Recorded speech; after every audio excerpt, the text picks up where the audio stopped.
तो साथियों, सवाल ये है कि जो सेलिब्रिटी लोग जो होते हैं उनको डिवोर्स इतना जल्दी कैसे मिल जाता है। काफी सारे साथियों ने सवाल किया कि वकील साहब, हमारा केस तो जो है वो पिछले 4-5 साल से जो है वो कोर्ट के अंदर पेंडिंग है और हमें तलाक नहीं मिल रहा है। लेकिन हम देखते हैं आए दिन टीवी के ऊपर, चाहे वो हार्दिक पांड्या हो, चाहे वो धनश्री वर्मा हो, चाहे वो युजवेंद्र चहल हो, उनका तलाक हो, ये इनको इतनी जल्दी कैसे मिल जाता है? क्या इस देश में न्याय प्रणाली जो है वो बड़े लोगों के लिए अलग है और छोटे लोगों के लिए क्या अलग है? तो दोस्तों, ऐसा बिल्कुल नहीं है।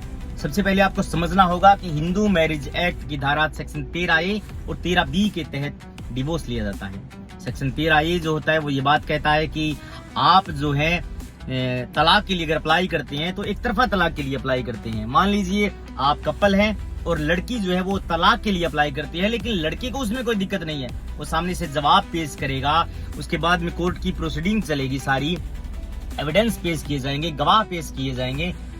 इसमें काफी टाइम लगता है। इसमें आपका जो जिंदगी का पीक टाइम जो होता है जिंदगी जीने का, वो चला जाता है। तो काफी सारे जज साहब ये बात भी कहते हैं कि आप जो है वो या तो म्यूचुअल कंसेंट से तलाक ले लीजिए अगर आपकी दोनों में वास्तव में नहीं बन रही है। लेकिन अगर आप कंटेस्टेड कोर्ट के अंदर लड़ाई लड़ोगे तो आपका जिंदगी जीने का जो वो टाइम है वो गुजर जाएगा और वो जिंदगी का टाइम दोबारा नहीं मिलेगा। काफी सारे ऐसे केसेस हैं जो पेंडिंग रहते हैं कोर्ट के अंदर जिनका जल्दी से निपटारा नहीं होता। अब आ गया section 13B, Hindu marriage act की धारा सेक्शन 13B। इसके अंदर म्यूचुअल कंसेंट से तलाक लिया जाता है। अब म्यूचुअल कंसेंट को आप समझना दोस्तों, म्यूचुअल कंसेंट का मतलब है दोनों लोगों की आपस में सहमति से तलाक लेना।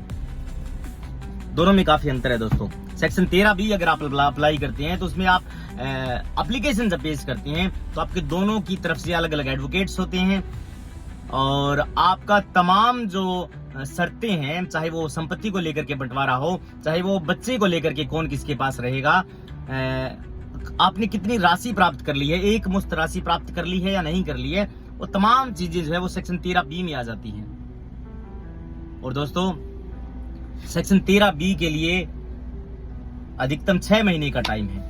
उसमें ये बातें लिखते हैं कि हमारा पिछले 1 साल से या उससे ज्यादा समय से पति पत्नी के रूप में हमारा आपस में जो है वो जीवन यापन नहीं हुआ है और हमारे आपस में वैचारिक मतभेद हैं।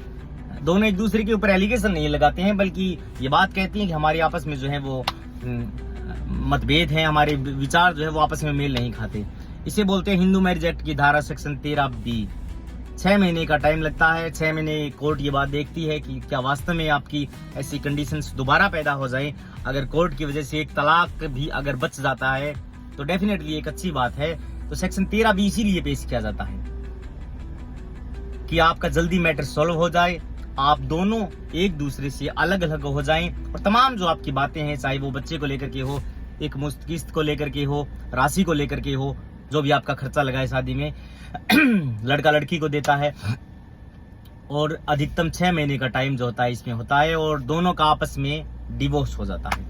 इसलिए समझने की ये बात है कि सेलिब्रिटी लोग जो केस फाइल करते हैं वो सेक्शन 13B फाइल करते हैं और हम लोग जो है वो कंटेस्टेड डिवोर्स को लेकर के जब कोर्ट के अंदर जाते हैं तो डेफिनेटली उसमें काफी टाइम लगता है। उसमें कोर्ट की प्रोसीडिंग को फॉलो करना होता है, तमाम प्रकार के एविडेंस जो है वो रखने होते हैं, क्रुएल्टी का आधार बनाया जाता है, मेंटल हेल्थ का आधार बनाया जाता है, काफी सारे आधार को लेकर के, ग्राउंड्स को लेकर के आप कोर्ट के अंदर फाइट्स करते हैं। उसके बाद में उसका जो है वो फैसला होता है, लेकिन इसमें काफी टाइम चला जाता है।